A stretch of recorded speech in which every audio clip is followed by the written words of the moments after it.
Hey everyone, welcome back to the channel, and if you're new, thanks for stopping by and consider subscribing. In this video, I'm going to brew on my old gas system at my friend Matt's backyard home brewery.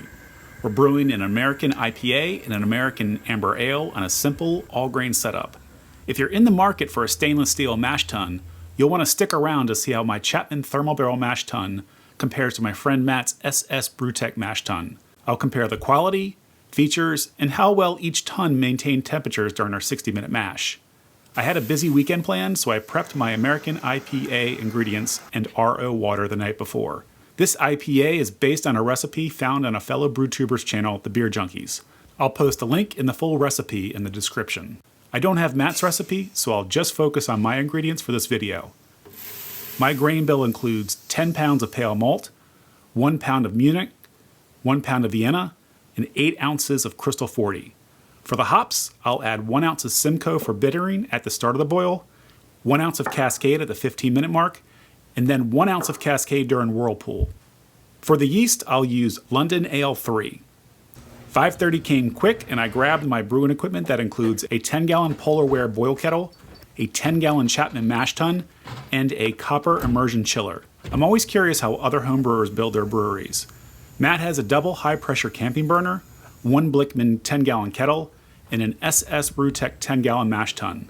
We started the morning by bringing our mash water up to strike temperature. Once the strike water was ready, we mashed in both recipes and started the mash tun comparison. We mashed in Matt's Amber Ale first and took his initial mash temperature reading to see how well his Ss BrewTech mash tun maintained temperature during his 60-minute mash. After he mashed in, he hit his target mash temperature of 152.6 degrees. Good. Next, I mashed in my American IPA using a Chapman Thermobarrel Mash Tun. I mashed in at 154 degrees. I'll compare this temperature after mashing for 60 minutes. Let's take a minute and compare the quality and features of these tuns. My Chapman 10-gallon mash tun is made of 201 stainless steel and is fully insulated. When I researched this mash tun, I found people were worried about the 201 grade stainless steel. I never had an issue with this mash tun stainless steel after 3 years of use. What I like, it's fully insulated. It has 3 latches to keep the lid firmly sealed. It comes with a recirculating port if I ever want to recirculate the mash. And the price, compared to other insulated mash tuns on the market, it's the least expensive from what I could find. What I don't like, the temperature gauge is placed too high and doesn't capture accurate readings when the mash is below the probe. A small amount of wort is left at the bottom after sparging due to the domed false bottom and the pickup tube placement. Overall, this is a solid mash tun, and it was a nice upgrade from my old Igloo cooler. And now for the Ss BrewTech. The first thing I noticed is that the Ss BrewTech does feel like it's made from better materials. It's made from 304 stainless steel and feels beefier than the Chapman. The lid doesn't latch down, but the added weight keeps the tun firmly sealed.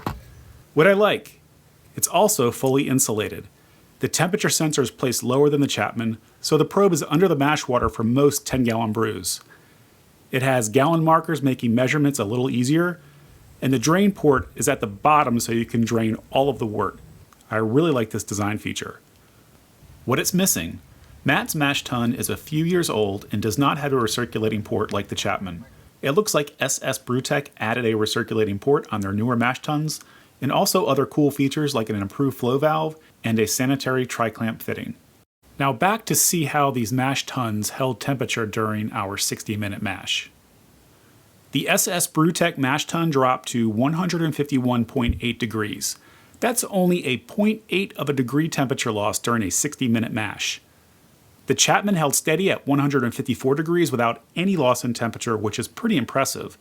I'll note it was 80 plus degrees outside the morning we brewed. I've seen both of these tuns drop a degree or two during colder brew days. If you're thinking about buying one of these stainless steel mash tuns, both are excellent at keeping mash at desired temperatures. As of today, the 10-gallon Chapman Thermobarrel retails for around $285. And the Ss BrewTech retails for around $450.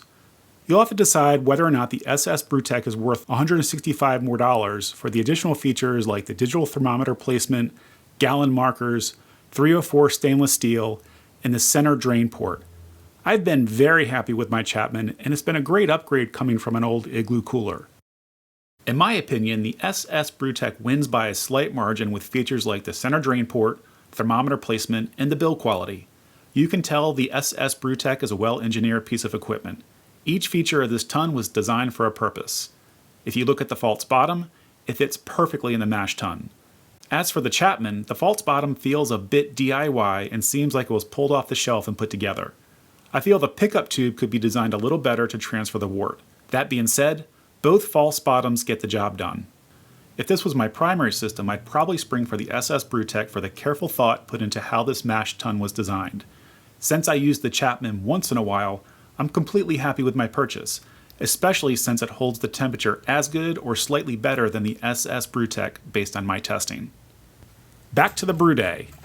After the 60-minute mash, Matt and I vorlofted our mashes and transferred the wort to the boil kettles. We then brought both our kettles up to a boil and added the hop additions. After we were done with our 60-minute boil, we cooled down the worts by using my old copper immersion chiller. Once we hit 75 degrees, we transferred our brews into the bucket fermenters, hooked the fermenters up to the glycol chiller, and added the yeast at pitching temperature. After 10 days, I hit my final gravity reading, set my glycol chiller up to cold crash the beer, and then transferred the beer from the fermenter to a keg. And now for the taste test. This is the American IPA I brewed over at my buddy Matt's house a few weeks ago, and at first glance, the color looks great. The alcohol percentage came in just under 7%. Based off the Beer Junkies recipe, this should be noticeably hoppy. It should have a bitterness to it and a nice dry, clean finish. So let's give it a shot. I do get the hops. I use Cascade for the Aroma and the Whirlpool, and I did dry hop it a bit. The hops are definitely coming through. There is a bitterness. Now for the dryness, I do get a little sweetness, so I would say it's between a dry and a sweet. It's not overly sweet, and that's maybe because I mashed in a little higher than I wanted to shoot for. I mashed in at around 154 degrees, so maybe next time I'll drop it a little bit more to see if I can get more of the dryness. But overall,